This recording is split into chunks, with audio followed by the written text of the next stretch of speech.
యేసుప్రభు ఇచ్చిన సమాధానం ఏంటి? మీకంటే ముందుగా వారు నన్ను హింసించారని జ్ఞాపకంలో ఉంచుకోండి. మిమ్మల్ని దూషించారా? మీకంటే ముందు నన్ను దూషించారు. మిమ్మల్ని అవమానపరిచారా? మీకంటే నన్ను అవమానపరిచారు. కానీ మన బాధ్యత ఏంటి? అవన్నీ కాదు మనం చూసుకోవాల్సింది. దేవుని వాక్యము మనకేమి చెప్తుందో ఆ వాక్యానుసారముగా చెయ్యటమే మనం చేయవలసినటువంటి బాధ్యత.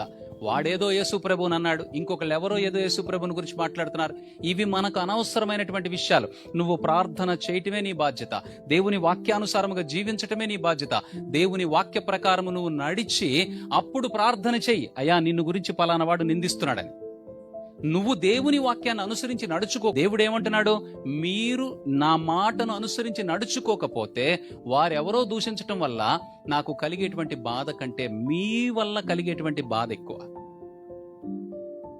నీవు దేవుణ్ణి రుచి చూసావు, మరి దేవుని వాక్యం అడుగుతుంది ఇక్కడ, నువ్వు దేవుని రుచి చూసిన తర్వాత సమస్త దుష్టత్వమును విడిచిపెట్టావా? సమస్త కల్మషమును విడిచిపెట్టావా? కపటమును విడిచిపెట్టావా? వేషధారణ విడిచిపెట్టావా? అసూయను, సమస్త దూషణ మాటలను మాని క్రొత్తగా జన్మించినటువంటి శిశువు వలె జీవిస్తున్నావా?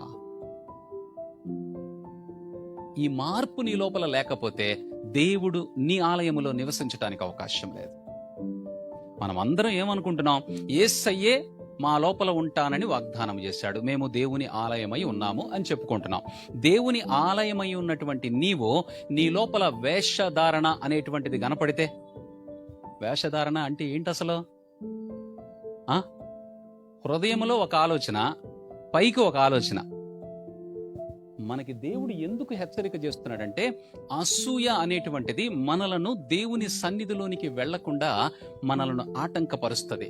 అది మనలో నుండి తొలగిపోకపోతే, మనము దాని నుండి విడిపించబడకపోతే దేవునిని రుచి చూసి దేవుని నియమము ప్రకారము జీవించేటువంటి వారము కాదు.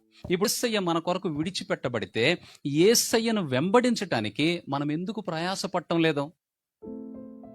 ఎందుకు అసలు కష్టపడటం లేదు?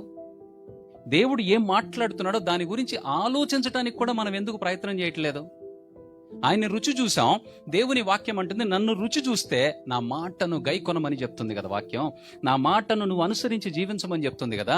మరి ఆయన సమస్త దుష్టత్వమును, కల్మషమును, కపటమును, వేషధారణ, అసూయను నీ లోపల నుంచి తొలగించమని దేవుడు చెప్తూ ఉంటే మనం ఎందుకు తొలగించుకోవటానికి అసలు ప్రయత్నమే చేయట్లేదు?